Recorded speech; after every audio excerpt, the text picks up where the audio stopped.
I buried my wife on a rainy Thursday morning. The sky was the color of old paper, and the priest read his words like someone reciting from a faded receipt. 50 years of marriage, gone with a handful of dirt. I stood alone, suit damp from drizzle, waiting for the moment when the casket would disappear into the earth. It didn't feel real. Not yet. People said things. I'm sure they did. I don't remember their words, only their hands, soft, cold, awkward on my shoulders, like they were touching a piece of furniture too fragile to lean on. After everyone left, I stayed. I stayed until the gravediggers came and asked, gently, if I needed help walking.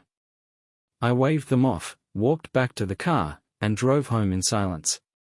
The house felt too quiet. Too neat. It smelled like her perfume and rain-soaked dirt. I walked into our bedroom, sat on her side of the bed, and looked at the empty space. I didn't cry. I couldn't. I just felt numb. Her things were still everywhere. Brush on the vanity, reading glasses on the nightstand, her slippers exactly where she always left them. I opened her wardrobe and found it untouched, like she had just gone to the store and would be back any minute. That's when I saw the red file box.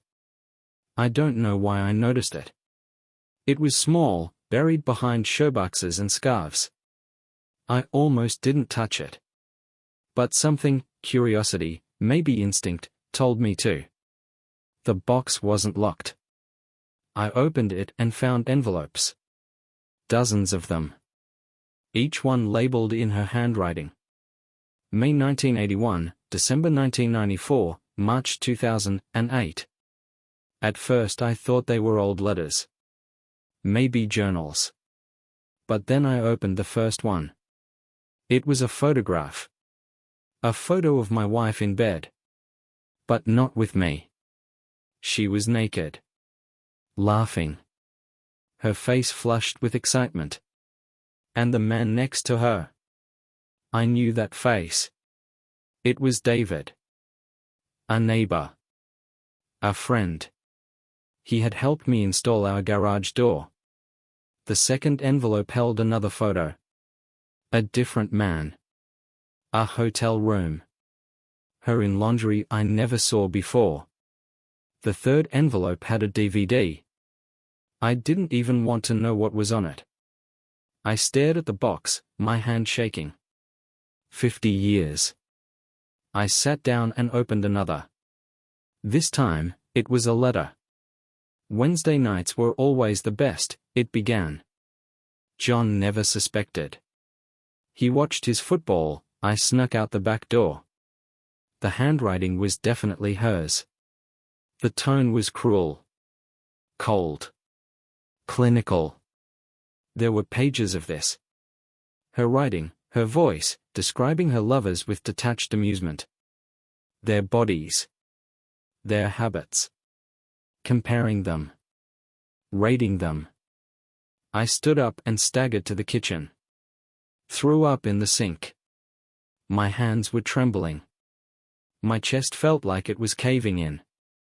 She had written all this. She had saved it. Filed it. Catalogued it like tax records. How long had she been doing this? I called my son. He didn't pick up. I stared at the wall. When I finally found the courage to open the DVD, my heart was already empty. I put it in the old player in the living room. The screen flickered. It was our bedroom. She walked in wearing a red dress. She spoke to the camera. "Happy anniversary, John," she said. "This one's for me." And then a man walked into frame. Not me. Someone younger. Tattoo on his back. He kissed her like I never had. The video ended 10 minutes later. She smiled at the camera. "Don't worry, darling. You'll never find this." But I had. And now I didn't know what was real anymore. I didn't sleep that night. I sat in the living room, the television off, the DVD still inside the player. I stared at the black screen, seeing her reflection in my mind. Not the woman I married. The woman from the video. I kept trying to remember something, anything, that would have hinted at this. A strange look. A whisper. A moment where I doubted her. But there was nothing. She had been flawless. Warm. Kind. Attentive. Too perfect, maybe. But I had never questioned it. Why would I? At around 3 a.m., I went back into the bedroom. The red box was still there on the floor, open like a wound. I sat beside it and started opening the envelopes one by one, like I was peeling off layers of my own skin. Some were just photos, her with men I didn't recognize. Younger, older, black, white, fit, overweight. Some she was kissing.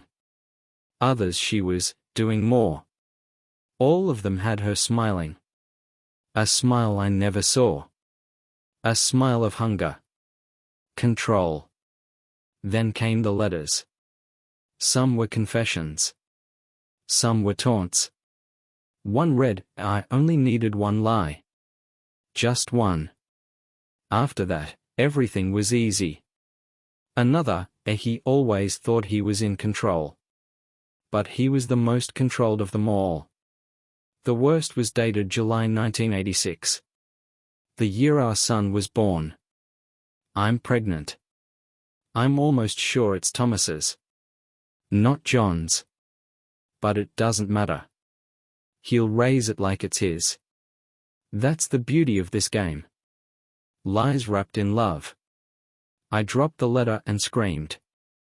It wasn't even a human sound. It came from somewhere deep in my spine. A son. My boy. I had coached his little league team.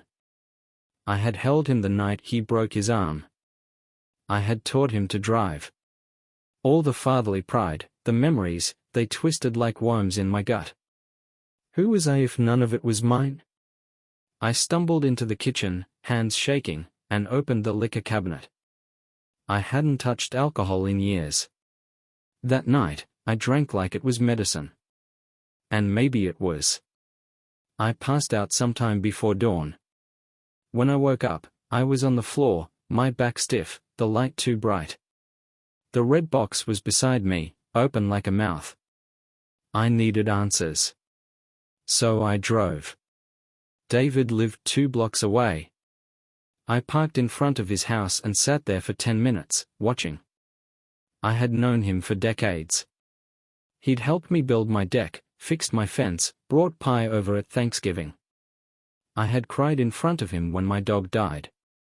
He had hugged me. He'd been a friend. A brother. I rang his doorbell. When he opened the door, he looked surprised, but not guilty. "John," he said. "You okay?" I didn't speak. I just stared at him. Finally, I said, "How long?" He didn't ask what I meant. His eyes fell to the floor. He stepped aside and let me in. We sat at his kitchen table. He didn't offer coffee. Didn't smile. He said, "It started in '85. We were drunk. You were at your mother's funeral. I didn't mean for it to happen." I said nothing. He continued, "But it wasn't just once. She came back. Again and again. Said you were cold. Said she needed to feel alive." I asked, "Was it just you?" He shook his head slowly. "No. I knew about some. Not all. There were others. She kept notes," I said. "Photos. Videos. She wrote everything down." He nodded. "She told me once. Said she wanted to remember every time. Said it made her feel powerful." I felt my stomach turn. He looked me in the eyes. "I didn't know about your son. I swear. If he's mine? I didn't know." I stood up. My fists were clenched, but I didn't hit him. What would that change? The past was already rotting. I walked out without another word. Back home, I opened the next envelope. Inside was a photograph. A much younger me, lying in bed. Unconscious. She was sitting on top of me, smiling at the camera. Her hand held a remote, likely for the camera. The back of the photo said, "He thinks it was a dream." That's when I realized this wasn't just infidelity. This was something else. Something darker. Violent. Manipulative.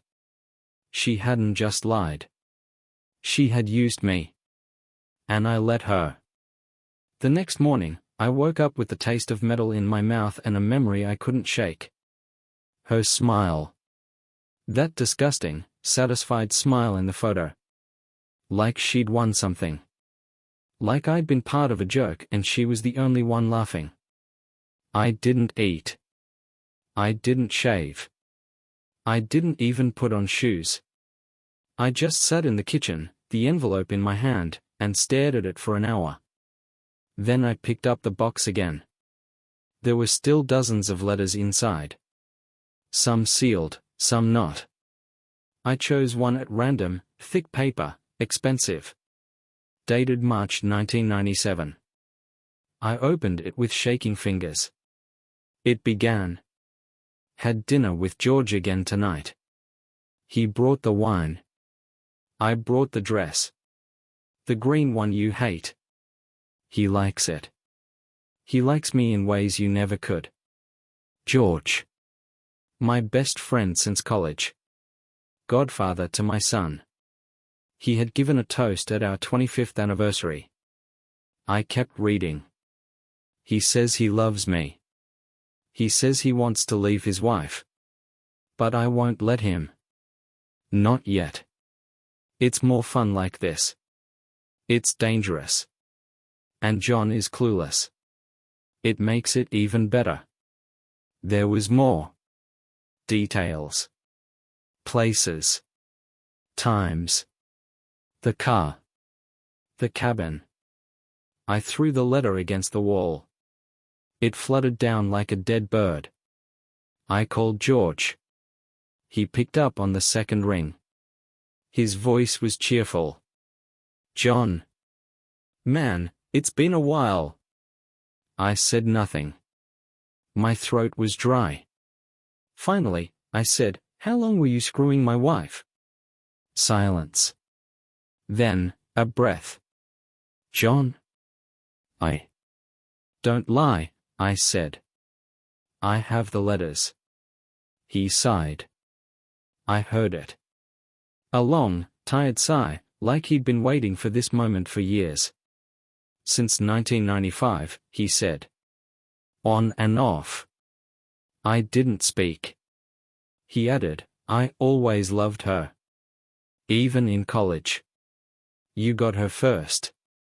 But she came to me later. I thought it meant something. Maybe it didn't. But at the time, it felt real. You were at my table, I said. In my house. With my family. He said nothing. I trusted you. I know. I hung up. I didn't cry. I didn't scream. I just stood there, hand clenched around my phone so tight I thought it might break. The betrayal wasn't a sharp pain anymore. It was dull, constant. Like a tumor you can't cut out. I went back to the box. Opened another envelope. This one was different. Inside was a photograph. A woman. Young. Early 20s.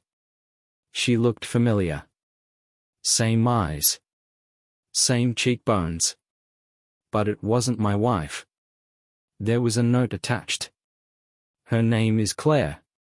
She's ours. Sort of. I didn't understand at first. Then I turned the photo over.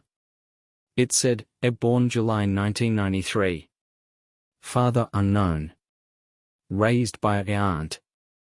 Claire. I'd never heard the name. I pulled out another letter, same handwriting, same ink. She was the result of one of my favorite nights. I never told the father. I didn't have to. She's beautiful, though. You'd like her. You always loved children. I felt sick. Another child. Not mine. But maybe partially. Maybe my brother's. Or George's. Or David's. Who knew? Was she alive? Did she know? Was she part of all this? I searched online. Typed in her name. Claire D., July 1993, our town. I found her within minutes. A yoga instructor. Instagram full of sunny photos, inspirational quotes, clients praising her warmth and spirit. And there, in one of the pictures, my wife. Older, yes. But unmistakable. Arm around Claire. Smiling. The caption read, "My mentor. My everything. Rest in peace." The post was dated 2 days after the funeral. Claire knew her. Claire mourned her. But who was she to me? I sent her a message. Hello. I believe you knew Margaret. I was her husband. I'd like to talk. She replied within the hour. I know who you are. She told me. Call me anytime. I stared at the screen. She told me. What the hell had she told her? That I was her puppet? Her bank account? Her pet? I called. Claire answered on the first ring. Her voice was warm. Calm. Hi, John, she said. I wondered when you'd reach out. You knew her? I did. Who was she to you? There was a pause. She was my teacher. My guardian. My role model. She said you were her daughter. Another pause. Longer. She was many things to many people. What did she tell you about me? Another pause. Then. That you were kind. Loyal. That you never asked too many questions. Silence. She said you were safe. That's what she loved most about you. Safe. That word hit me like a bullet. She loved me for being easy. Forgettable. Harmless. I hung up. And then I screamed. I screamed until my voice cracked. And when the silence returned, it felt permanent. The next few days passed like fog. I didn't speak to anyone. I didn't turn on the TV. I didn't answer the phone. I didn't eat unless my stomach forced me. I walked around the house like a ghost, as if I were haunting my own past. Every room had a memory. The kitchen, where we danced once to some old jazz record when the power went out. The hallway, where I kissed her after we brought our son home for the first time. The backyard, where she planted roses the year I retired. I used to think this house was filled with love. Now I saw it for what it was, a stage. Every moment, every embrace, rehearsed. Scripted. Controlled. I opened the red box again. There were only a few envelopes left. But one looked different. Thicker. Heavier. Inside was a stack of printed emails. I didn't recognize the name on the sender line. Rosa. That's what she called herself. To these men, and there were many, she was Rosa. Sometimes Red Rosa. Sometimes Dr. A. One email started, "A dear mistress," and another, "A to my divine wife." There were timestamps. Weekly. Sometimes more. They weren't one-night stands. These were relationships. Parallel lives. She played roles: a therapist, mistress, nurse, dominatrix, even spiritual guide. She had dozens of lovers. Dozens. And they all thought she was theirs. One man wrote, "I watched your husband mow the lawn today. You looked at him like he was invisible. That made me hard. You are the most powerful woman I've ever met." Another, "Your mouth said you loved him, but your eyes said he was a placeholder. I'm honored to be your real man."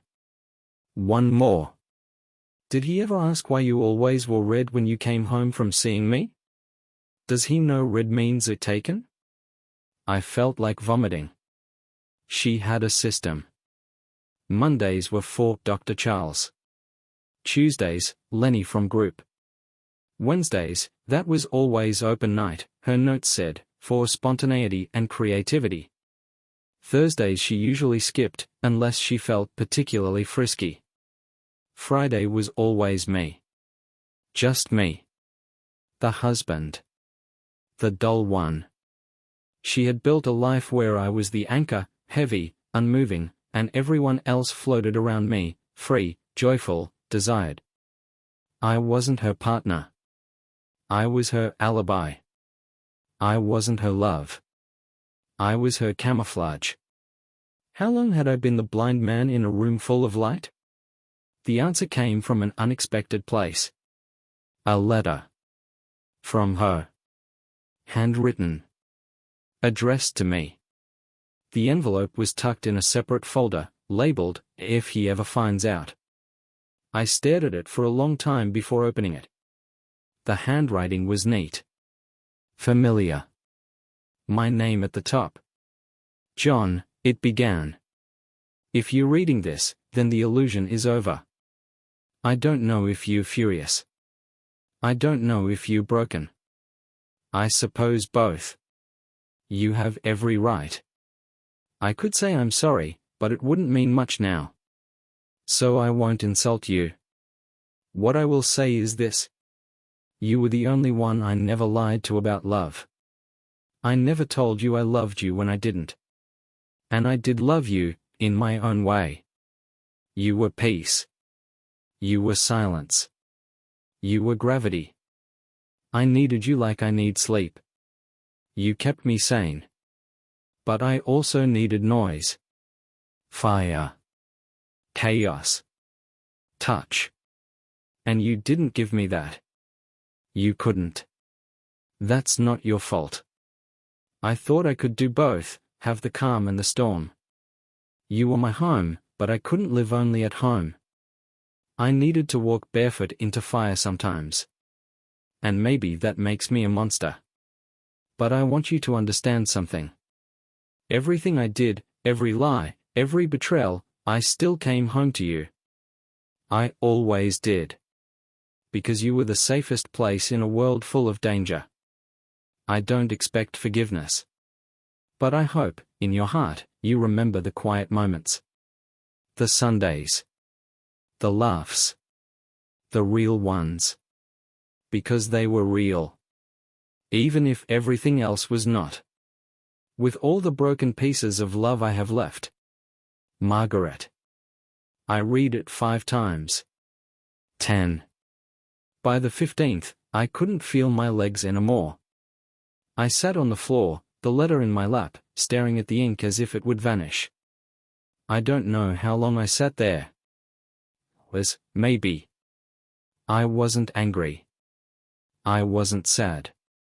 I was empty. She had written that she loved me. But not how I loved her. She needed me like a chair needs a floor. Essential. But invisible. Replaceable. Unseen.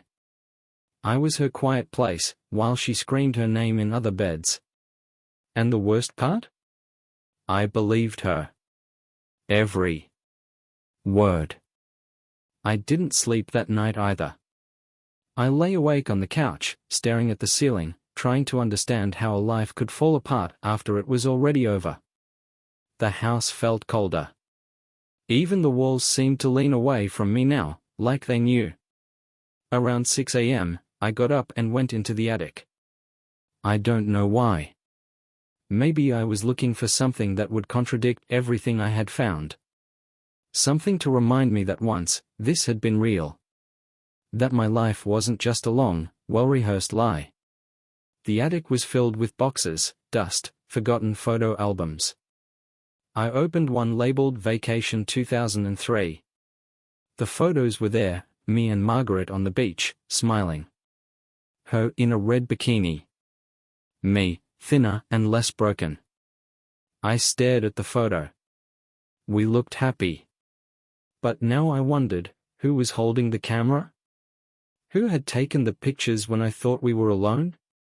Another box. Letters, from him. I assumed it meant me. But when I opened it, I found a neat stack of envelopes, all addressed to her, from someone named Adrian. Each letter was passionate. Erotic. Obsessive. My darling Rosa, one began.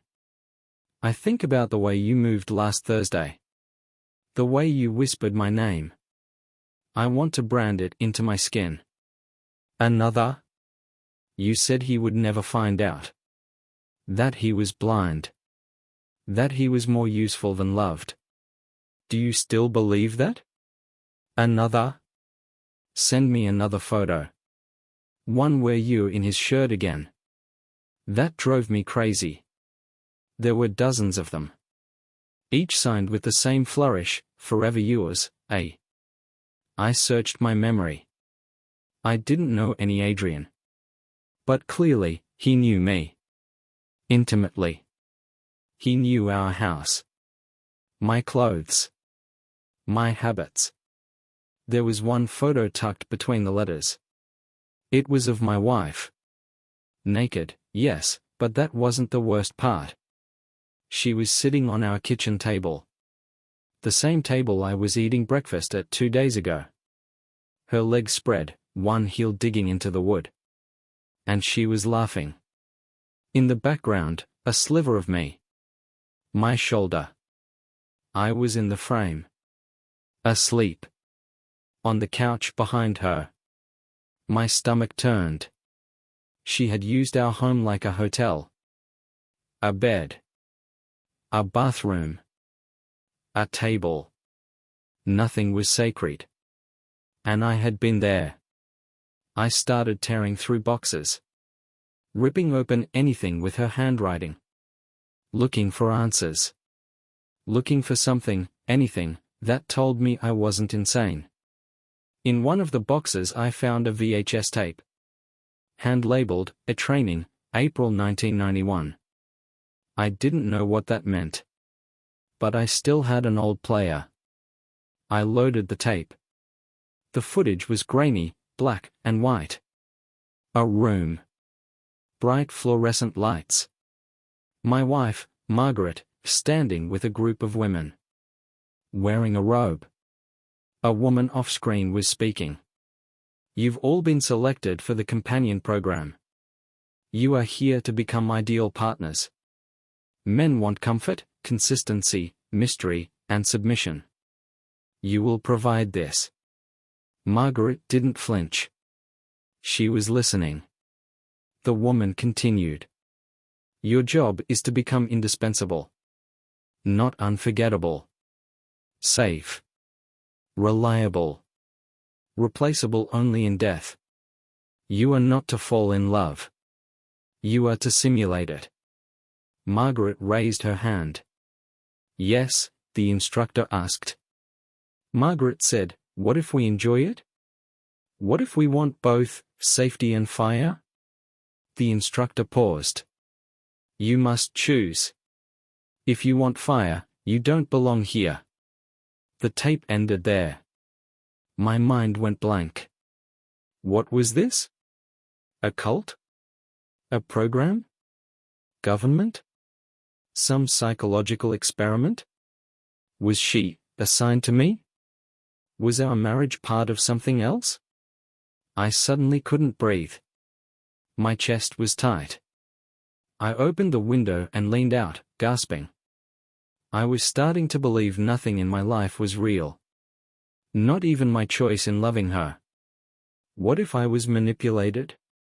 What if they trained her to be exactly what I needed? What if she didn't find me? What if she was sent? I went back to the tape. Rewound it. Paused it at the moment Margaret looked into the camera. Her expression was unreadable. Her eyes were calm. Steady. Focused. She was always good at looking like she belonged.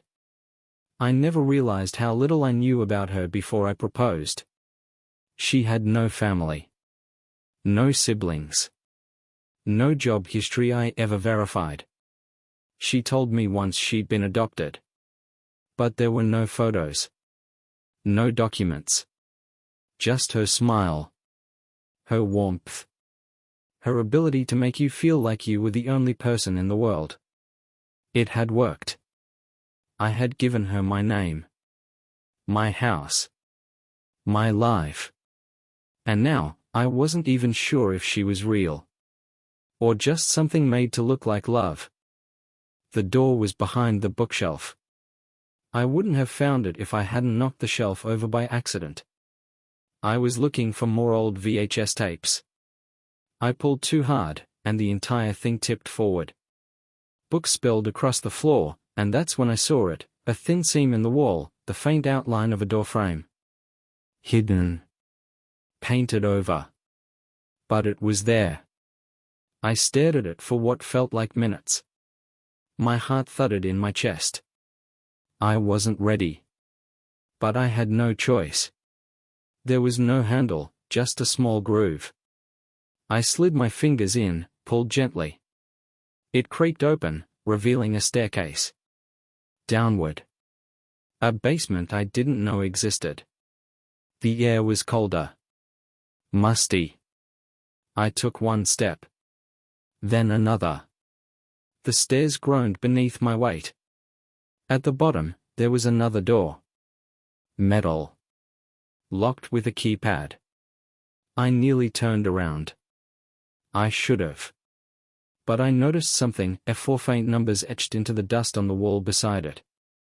The year our son was born. I typed it in. The lock clicked. The door opened. And I stepped into hell. The room was spotless. Lit by soft white lights. Not a basement. A studio. There were cameras on tripods. Shelves with costumes. Wigs. High heels. Lingerie. Props, things I didn't want to name. A vanity with lights. 2 monitors. One playing video loops on mute. I moved closer. On one screen, and my wife, wearing a nurse's outfit, bent over a man tied to a chair, blindfolded, moaning. On the second, her, in a red mask, speaking directly into the camera. My husband's asleep upstairs, she said. He thinks I'm baking. But tonight, I'm the one being eaten. She licked her lips. I couldn't breathe. This wasn't porn. This was planned. Edited. Branded. There were logos in the corner of the screen. She had a name, and misread Mercy. A paid site. Subscriptions.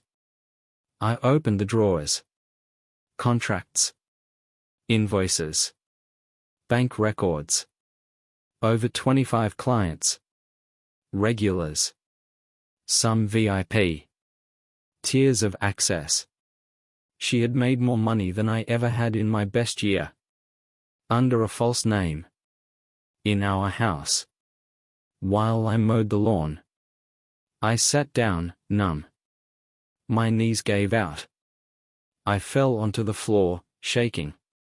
She had lived a second life below my feet. A life of performance. Power. Sexual dominance. Mystery. She had sold what I thought was sacred. And I had never known. On the back wall were photos. Printed. Framed. Selfies. Fan art. Letters from subscribers. You saved my marriage. I watch your videos with my wife every Friday. You are divine. I felt like vomiting. She wasn't just a cheater. She was a celebrity. An underground goddess of control. And I was her idiot husband upstairs, trimming hedges while she filmed bondage scenes with strangers. There was a cabinet. Locked. I broke it open with a wrench from the wall. Inside were hard drives. Labeled by year. 1990 through 2022. Each year had folders. Names. Ratings. I opened one at random, at 2006. Inside, footage. Dozens. Each tagged, a living room, bedroom, shower. I played one. I shouldn't have. It was me. Asleep. Snoring. She walked in, completely naked, straddled me, whispered things I couldn't hear. And then another man entered the room. She looked back at him. Winked. And kept going. I ripped the drive out, threw it against the wall. It shattered. My hands bled. I didn't care. I had lived in a lie. Inside a lie. Beneath a woman I thought I knew. I stumbled back up the stairs. The light upstairs felt wrong. Too clean. Too normal.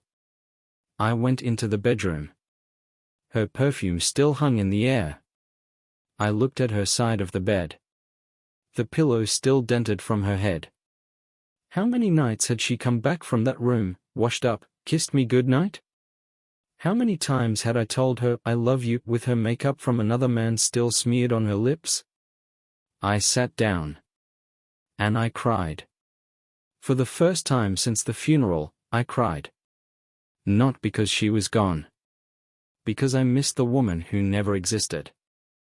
I didn't stay in the house that night. After what I had seen, I couldn't breathe within those walls. Every room felt poisoned.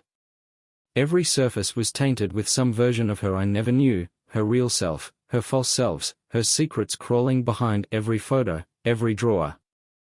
I got in the car and drove. I didn't know where I was going.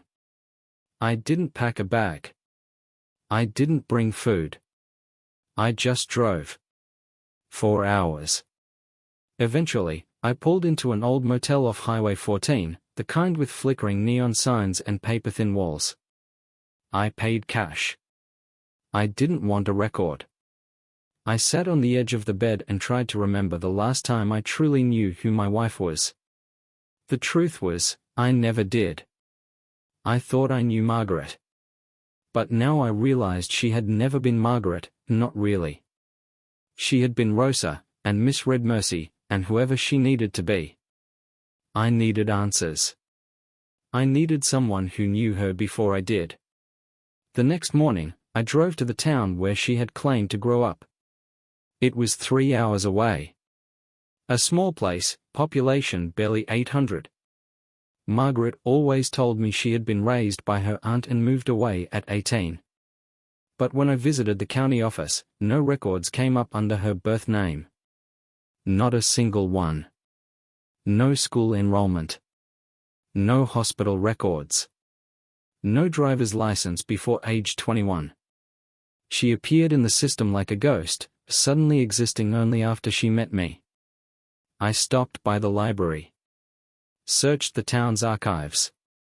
Found an old yearbook from 1975. No Margaret. No Rosa. But I did find something else. An article. Faded, yellowing. Dated 1978. Headline: A local man found dead under mysterious circumstances. I froze. The photo in the article, he looked familiar. His face. He had the same jawline as Margaret. His name was Andrew Farrell. Died at 34. Police said it was cardiac-related, but the article hinted at strange details. His house was found spotless, locked from the inside, and his body showed signs of paralysis, yet no drugs were found in his system. He had no next of kin. Except one niece. Name redacted. But there was a note. She was last seen leaving town the day after the funeral. Name possibly changed. I showed the librarian the photo. "Do you know this man?" I asked. She squinted. "Oh, he lived up on Birch Hill. Kept to himself. Some said he had a niece. But nobody really met her. Rumors, you know. He died, and she vanished." I asked for more. "Any clue?" But she only shrugged.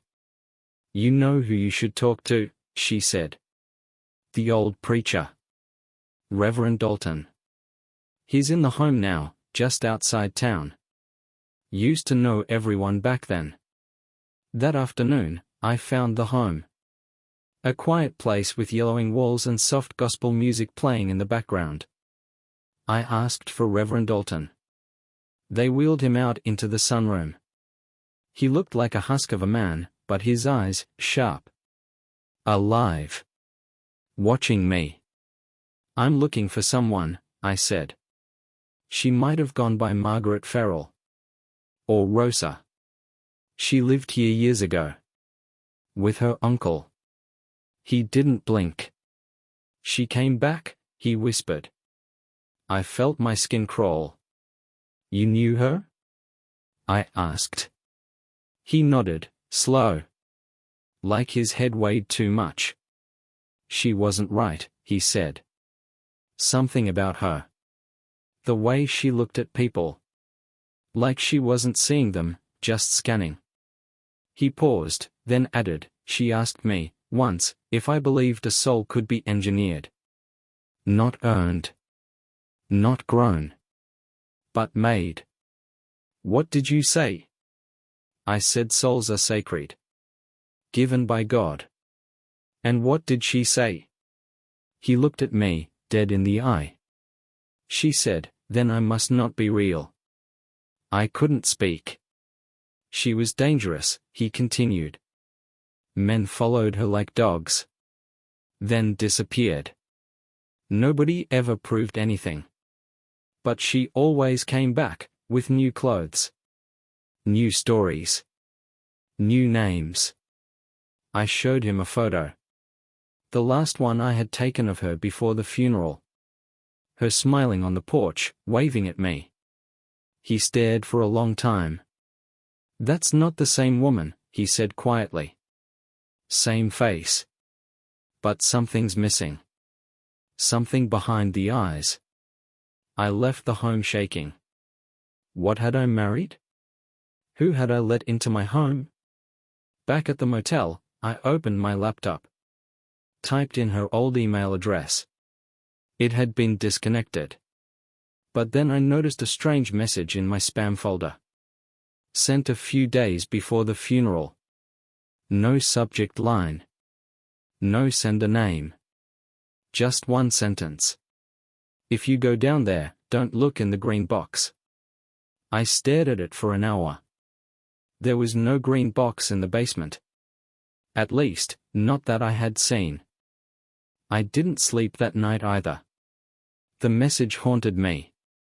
"If you go down there, don't look in the green box." But that was the problem, wasn't it? You can't unsee a warning like that. It implants itself in your mind, digs deep like a splinter. You don't want to look. You shouldn't look. But now, you have to. Because it exists. By morning, I had already made my decision. I was going back to the house. Not because I wanted to. Because I had no choice. The drive was long, but my body moved on autopilot. My mind was somewhere else, still replaying Reverend Dalton's words. She said, then I must not be real. And now, a green box I hadn't noticed? I arrived just past noon.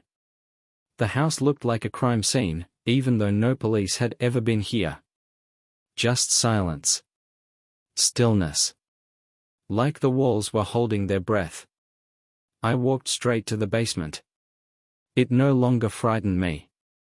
That was the strange part. There's a moment when the horror peaks so high, you break through it. On the other side isn't courage. It's numbness. The room looked the same, the cameras, the props, the lights, the drawers. But now I was searching. I combed every shelf. Every inch of the floor. Behind the vanity, inside the cabinet where the hard drives had been. And there it was. Stuffed into the corner behind a stack of leather harnesses. A medium-sized green metal box. No label. No lock. But something about it made me freeze. The green wasn't ordinary. It was industrial, like something you'd see in a military facility. Faded around the edges. A slight humming sound if you put your ear close. I touched the top. It was warm. Why was it warm? I sat down in front of it and hesitated. What could possibly be inside? Another hard drive? A phone? A diary? I braced myself and opened it. The inside was lined with velvet. Deep red. Like a jewelry box. But there was no jewelry. There was only a small cube. Smooth. Black. Cold. And something that looked like a folded document underneath. I lifted the cube first. It had no seams. No buttons. Nothing to indicate how it worked. But the moment I picked it up, it vibrated. Once. Sharp. Then silent again. I nearly dropped it. The paper underneath was official looking. Watermarked. Government seal at the top. Property of Horizon Behavioral Systems. I kept reading. This file pertains to subject #293, Phase 4 Surrogate Integration, codename Erosa. Status, embedded. Cycle, complete. Embedded. Cycle complete. I couldn't believe what I was reading. The document was detailed. Clinical. It described a multi-phase program for developing surrogate partners, individuals conditioned through psychological and pharmaceutical means to simulate long-term romantic compatibility. Purpose? Long-term civilian testing. Emotional response manipulation. Behavior tracking under conditions of intimacy and deception. My wife was a test subject. Or worse. An agent. Selected. Trained. Implanted into my life. I flipped to the last page. Final observation, a subject maintained cover for 31 years without incident. Emotional entanglement noted in final decade. Terminated due to system failure, cardiovascular. Terminated? She didn't die naturally. Her system failed. She was built? Or modified? My hands were shaking. I didn't know what the cube was. But I took it. Along with the documents. Upstairs, I packed a small bag. I knew I couldn't stay here anymore. Not now. As I zipped the bag shut, something fell to the floor. A Polaroid photo. It must have been wedged in the drawer. I picked it up. It was her. Margaret. Younger. Wearing a dress I didn't recognize. She stood next to a man I'd never seen. But he looked like me. Exactly like me. Same jawline. Same eyes. Same damn mole under the left eye. But I'd never taken this photo. I'd never worn that suit. That wasn't my smile. On the back, in her handwriting. Test number 2, improved compatibility, slight delay in emotional bonding. Repeat cycle possible. I sat on the bed, staring at it. there had been another version of me. Before me. Or, was I the copy? Were there others? How many? How far did this go? I needed answers. Not documents. Not cryptic warnings. Not cubes humming like they were alive. I needed a person to look me in the eye and tell me what the hell was happening. So I went searching. Horizon Behavioral Systems wasn't something you found on Google Maps. But after hours in deep web forums, classified data leaks, and long-forgotten whistleblower posts, I finally found coordinates. Nevada. Middle of nowhere. Desert. Sand. One road in. No name. I rented a car and drove. Left my phone at the motel. I didn't want to be traced. Didn't even know who would be tracing me anymore. I had stopped believing in simple explanations days ago. 6 hours into the desert, I saw it. A fence. Barbed wire. Beyond it, a flat, windowless facility. Like a bunker. Government grey. Lifeless. No guards. No vehicles. Just a keypad. And a camera. I walked to the gate, not sure what I expected. Then the keypad blinked red. Buzzed. And the gate opened. Someone was expecting me. I stepped inside. It was dead silent. Cool air. The floors were too clean. After several corridors, I reached a room that looked like a waiting area. A single chair. A table. A mirror that was obviously one-way glass. I sat at a. Seconds later, a door opened. A man entered. Middle-aged. Clean-shaven. White coat. Calm eyes. He looked at me with no surprise. Subject 293, A.S. husband, he said. I didn't respond. He pulled up a chair and sat across from me. I know what you've seen, he continued. You're not supposed to. The box wasn't meant to activate unless you were emotionally destabilized. What is this? I snapped. Who are you people? He folded his hands. We are researchers. Government adjacent. We study long-term psychological bonding, detachment, manipulation. Your wife, Rosa, was one of our most advanced surrogates. So she was fake? She was programmed. But not fake. She felt. She evolved. That's why the cycle had to be terminated. She died. He nodded. Slowly. Almost like he regretted it. System failure. Cardiac. We did not expect emotional recursion. The subject began forming genuine long-term attachments. It disrupted the protocol. I laughed. It came out hollow. And what about me? I asked. Was I real? He was silent. Too long. What about me? I repeated. Louder now. Finally, he spoke. You were the third. I stopped breathing. What? There were 2 before you. Test versions. Incomplete. 1 terminated early. 1 failed to bond. I felt dizzy. The room spun. You mean, there were other Ms? No. I mean you are the third. My stomach dropped. You mean I'm not the original? He tilted his head. There is no original. That's the point. Compatibility requires symmetry. You and Rosa were designed together. A matched pair. Each evolved in response to the other. Like a dance. I stood up. Pushed the chair back. I'm a, what? A lab rat? He nodded once. You loved her.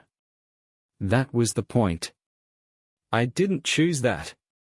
No, he said gently. But you felt it. It was real, wasn't it? I wanted to hit him. But he wasn't wrong. I had loved her. With everything I had. And she had been built to love me. That love had been a project. A variable. A goddamn control group. You're not the first to find out, he added. It always ends like this. Grief. Collapse. And then, freedom. Freedom from what? I spat. From the illusion, he said. I stormed out. No one stopped me. Back outside, the desert felt even hotter. Like it was punishing me for learning the truth. In the car, I stared at the steering wheel for 10 minutes. Then I drove. Not to the motel. Not to the house. I drove to the cliffs. The ones she and I used to visit every anniversary. Ocean below. Wind sharp and cold. I parked and stepped out. The air tasted different now. I pulled the cube from my pocket. Held it in my palm. It buzzed again. Once. Then flashed. A voice, calm and female, played from inside. Cycle complete. Subject pairing concluded. Emotional integrity, unrecoverable. Preparing reset protocol. Reset? I dropped it. Stomped on it. It didn't break. It just kept buzzing. Then stopped. I didn't move for a long time. The cube lay on the gravel, quiet now. As if it had done what it came to do. Reset protocol. What did that even mean? I didn't feel any different. I wasn't erased. I wasn't dead. But something was changing. Inside me. Or maybe, around me. I stared out over the cliffs, remembering the last time we'd stood here together. She had worn that ridiculous scarf that kept flying into her face, laughing as she tried to keep it down. She had kissed me. It was real. I felt it. And now I had to accept something else. Whether she was built or born, whether I was version 1 or 3 or 100, it didn't matter anymore. Because whatever we had, it existed. We made it exist. And now it was gone. I drove back into town. Not home. I didn't know what home was anymore. I went to a bar. Ordered a drink. Then another. Nobody looked at me strangely. I still looked like any other man. But I wasn't. I was a memory wearing a face. A ghost still bleeding from wounds that weren't supposed to exist. Back at the motel, I lay down without undressing. At 3:12 a.m., I woke up to a sound. Not a loud sound. Just a whisper. I sat up. The cube was glowing again. This time, a light pulsed from inside it, soft, warm, rhythmic. Like a heartbeat. Then I heard her voice. Hi, sweetheart. I froze. It was her. Margaret. Rosa. Whoever she truly was. I know you found the truth, she said. I know you're angry. I would be too. I stood there, staring at it like it was haunted. But I need you to listen to me, she continued. I wasn't supposed to fall for you. None of us are. We are built to simulate, to adapt. But something went wrong. She paused. Her voice cracked. Something went right. I sank to the floor. I loved you, she said. Whatever they say, whatever the files told you, I did. I wasn't pretending. I fought for you in ways they'll never understand. Static. Then silence. Then I'm sorry they're doing this again. That they won't let you rest. Another pulse of light. You deserve to know the truth. The cube projected an image onto the wall. I saw a lab. Dozens of tanks. Floating bodies. Versions of her. Versions of me. Some smiling. Some screaming. Some dead. The screen changed. A room. Another me, younger. Clean-shaven. He was sitting across from another Margaret. Holding hands. She looked up at him. And said, "Do you remember the first time we met?" He smiled. "No. But I remember the last." I broke. Something inside me shattered so completely I couldn't move. I realized then, this wasn't just about me. It never was. I was part of something bigger. A cycle. A program. A simulation of love, grief, recovery. Over and over. Versions of me had already lived and died for this project. And still, it hurt. Still, I wanted her. The cube buzzed again. One final time. Then it spoke. Reset initiated. Subject 293C loading. No. No. I grabbed it. Tried to smash it against the wall. Nothing happened. Just a voice. Do not resist. A pain struck behind my eyes. Everything around me blurred. The motel vanished. I saw white. And then? A familiar scent. Lavender. A warm light. The sound of birds. I opened my eyes. I was standing in my backyard. It was spring. Margaret stood at the porch, waving. Just like the photo. She smiled. "Hi, sweetheart." And I smiled back. Not because I understood. Not because I believed. But because I loved her. Because I always would. Even if they erased me 1,000 times.